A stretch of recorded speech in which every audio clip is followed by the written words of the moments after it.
اعوذ باللہ من الشیطان الرجیم بسم اللہ الرحمن الرحیم الحمد لأہلہ والصلاة والسلام علی اہلہا الحمد للہ الذی جعلنا من المتمسکین بالقرآن الکریم وبولایت امیر المؤمنین وائمة المعصومین علیہم السلام اما بعد قال اللہ سبحانہ وتعالی فی قرآنہ المجید وفرقانہ الحمید بسم اللہ الرحمن الرحیم والعصر ان الانسان لفی خسر الا الذین آمنوا وعملوا الصالحات واتواصوا بالحق واتواصوا بالصبر اللہم صل علی محمد وآل محمد۔ تمام تر تعریفیں خدائے وحدہ لا شریک کے لیے، درود اور سلام محمد اور اہل بیت محمد علیہ الصلاۃ والسلام کی ذوات مقدسہ پر۔ حمد ہے اس خدا کی کہ جس نے ہمیں اور آپ کو قرآن کریم، ولایت امیر المومنین اور دیگر ائمہ علیہم السلام کی ولایت سے متمسک کیا۔ عزیزان گرامی قدر، آج کا یہ مختصر سا درس صبر کی حقیقت کے عنوان سے منعقد کیا جا رہا ہے، اور اس سلسلے میں آپ نے سورہ والعصر کی تلاوت سننے کا شرف حاصل کیا۔ پروردگار عالم ارشاد فرما رہا ہے کہ والعصر، زمانے کی قسم، ان الانسان لفی خسر، انسان خسارے میں ہے، بے شک انسان خسارے میں ہے۔ جب ایک بین حقیقت کا بیان کیا گیا کہ کلن انسان خسارے میں ہے، الا، اب اس کے بعد چند لوگوں کا بیان ہوگا، الا الذین، مگر وہ لوگ۔ اب یہ وہ لوگ کون ہیں جو خسارے میں نہیں ہیں؟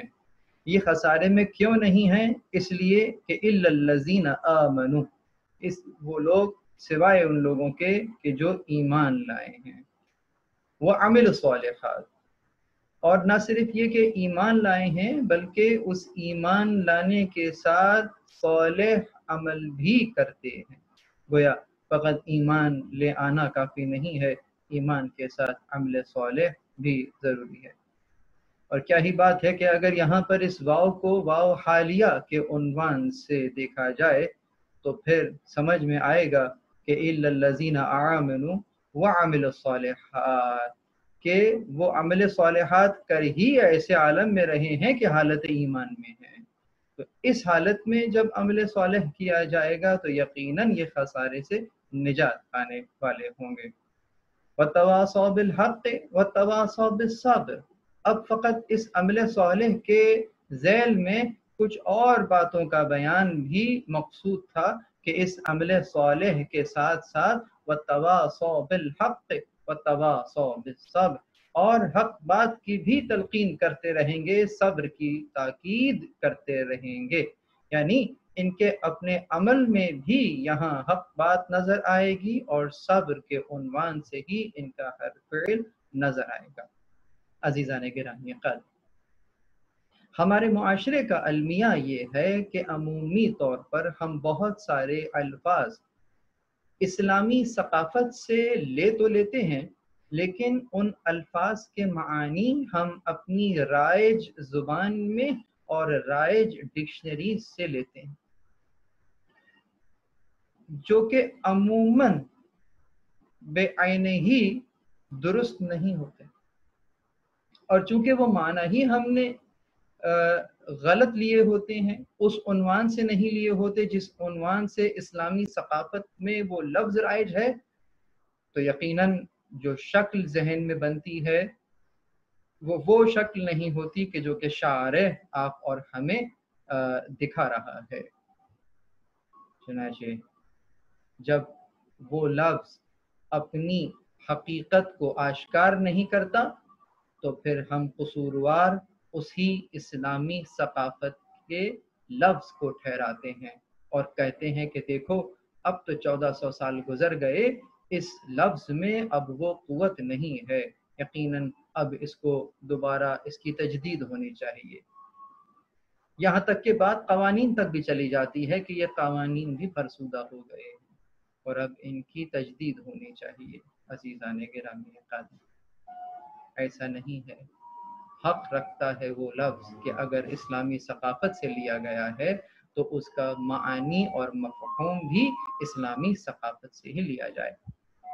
انہی الفاظ میں سے ایک لفظ صبر بھی ہے کہ جب ہم صبر سے مراد لیتے ہیں تو اس کا مطلب ہوتا ہے کہ آرام سے بیٹھ جاؤ، کچھ نہ کرو، جبکہ کہنے والا کہہ رہا ہوتا ہے کہ صبر کرو، یعنی امر کیا جا رہا ہے کہ آپ کو کچھ کرنا ہے، جبکہ ہم نے صبر کا مطلب لیا کہ کچھ نہ کرنے کا نام صبر ہے۔